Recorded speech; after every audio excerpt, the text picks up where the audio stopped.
Shalom, selamat pagi saudara-saudara. Apa kabar saudara hari ini? Saya percaya sukacita dari Tuhan telah saudara miliki. Pagi hari ini bersama saya, Pendeta Newayan Budi Kerti. Marilah kita bersama-sama berdoa, membaca dan merenungkan firman Tuhan sebelum kita beraktivitas hari ini. Mari kita berdoa. Bapa di sorga, di dalam nama Tuhan Yesus, terima kasih Tuhan. Pagi hari ini kami bersyukur kepada Tuhan karena Tuhan Yesus telah memberikan kepada kami kesempatan untuk hidup di hari ini. Terima kasih karena karya Tuhan, kasih Tuhan tidak pernah berkesudahan di dalam kehidupan kami. Bapa, pagi hari ini kami akan membaca dan merenungkan firman-Mu. Roh Kudus, tolonglah kami supaya kami tetap dapat dengan setia melakukan kebenaran firman-Mu. Dalam nama Tuhan Yesus Kristus kami berdoa dan mengucap syukur. Amin. Saudara-saudara, pembacaan firman Tuhan pagi hari ini terambil dari Bilangan pasal 13 ayat 30 sampai 32. Kita membaca bersama-sama. Kemudian Kaleb mencoba menenteramkan hati bangsa itu di hadapan Musa. Katanya, "Tidak, kita akan maju dan menduduki negeri itu, sebab kita pasti akan mengalahkannya." Tetapi orang-orang yang pergi ke sana bersama-sama dengan dia berkata, "Kita tidak dapat maju menyerang bangsa itu, karena mereka lebih kuat daripada kita."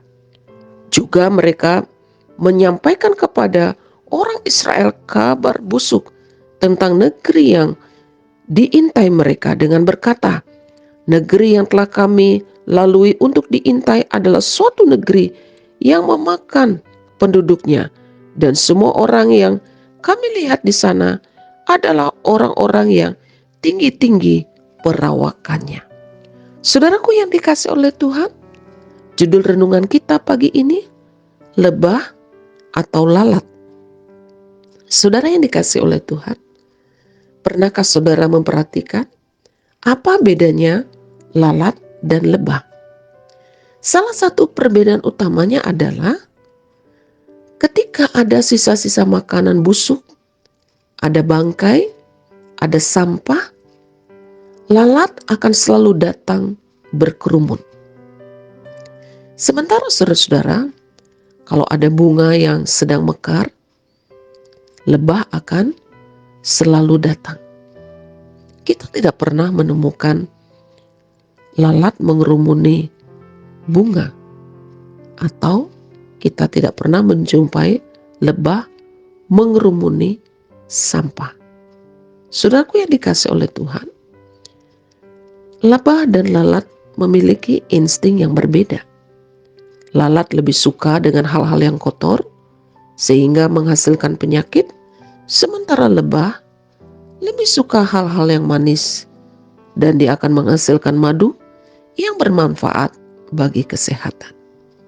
Saudaraku yang dikasih oleh Tuhan, kadang-kadang kita sebagai manusia, kita juga punya pilihan. Apakah kehidupan kita itu seperti lalat atau lebah? Jika kita memiliki sifat seperti lalat, itu akan nampak ketika kita lebih bersemangat dengan hal-hal yang jelek. Kita semangat ketika ada orang yang menjelek-jelekkan orang lain, menjatuhkan orang lain, merancangkan hal yang jahat. Kita rela dengan antusias duduk berlama-lama sambil bergosip ria. Ada juga manusia yang memiliki sifat seperti lalat, suka menyebarkan kabar busuk, seperti yang dilakukan oleh 10 orang pengintai. Mereka memilih untuk menyebarkan kabar busuk kepada bangsa Israel. Dan mereka tidak sadar bahwa kabar busuk itu telah melemahkan semangat orang Israel dan akhirnya membawa kematian. Sangat berbeda saudara-saudara, jika kita senang dengan hal-hal yang positif, itu ibaratnya kita seperti lebah. Kita akan berusaha mengatakan hal-hal yang positif hal-hal yang baik, hal-hal yang membangun, dan juga yang dapat membawa orang lain kepada arah yang lebih baik dan maksimal. Seperti yang dilakukan oleh Yosua dan Kaleb. Di tengah-tengah kegalauan orang Israel dan kerasa takut mereka, Yosua dan Kaleb menenteramkan bangsa itu dengan kata-kata positif, dengan kata-kata yang penuh semangat, dan juga kata-kata yang penuh dengan iman kepada Tuhan.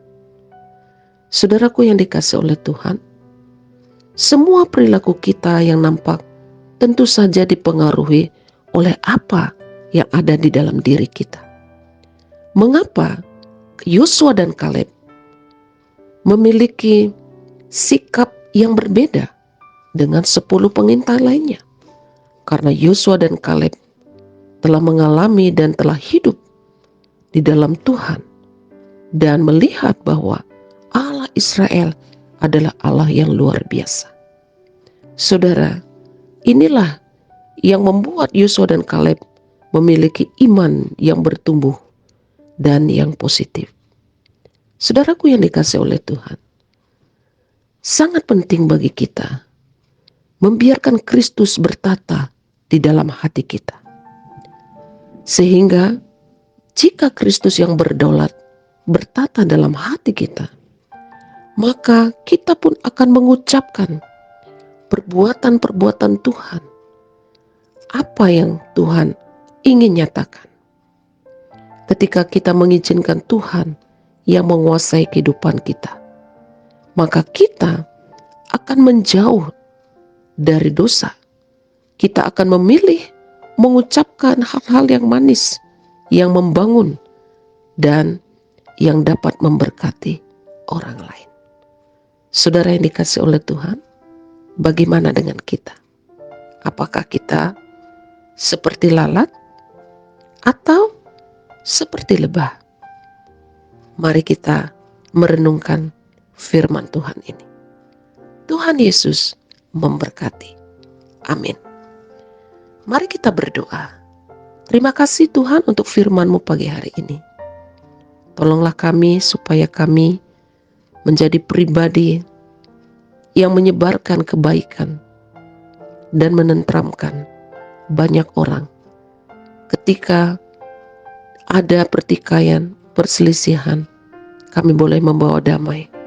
Ketika kami berjumpa dengan orang-orang yang telah kehilangan pengharapan, kami boleh memberikan semangat dan penguatan bagi mereka. Tuhan Yesus, tolonglah kami jika seringkali kami lebih memilih untuk senang dengan hal-hal yang jahat, hal-hal yang busuk, dan hal-hal yang tidak membangun, hal-hal yang merugikan diri kami dan juga orang lain. Tuhan Yesus, terima kasih untuk firman-Mu pagi hari ini. Kami mau hidup menjadi berkat bagi orang lain. Terima kasih Tuhan. Hamba berdoa pagi hari ini menyerahkan seluruh kehidupan jemaat GKO Solofidi Sentani dan juga saudara-saudara kami yang sudah dengan setia mendengarkan renungan setiap pagi. Tolonglah kami Tuhan dalam kami menjalani kehidupan kami hari ini. Ketika kami bekerja dan berusaha, Tuhan berkatilah kami. Berkati anak-anak kami, cucu-cucu kami. Berkatilah pelayanan kami. Tuhan akan menolong saudara-saudara kami yang sedang sakit, menguatkan mereka yang sedang dalam pergumulan. Berkatilah mereka yang berulang tahun dengan panjang umur, damai sejahtera, dan sukacita. Kemuliaan hanya bagi nama Tuhan. Kami mempersembahkan hidup dan kehidupan kami ke dalam tangan-Mu. Dan di dalam nama Tuhan Yesus Kristus, kami berdoa dan mengucap syukur. Amin. Saudara-saudara, selamat beraktivitas. Tetaplah semangat dan percayalah Tuhan Yesus beserta dengan kita. Jika saudara diberkati oleh firman Tuhan ini, bagikanlah kepada keluarga, saudara, dan juga teman. Tuhan Yesus memberkati.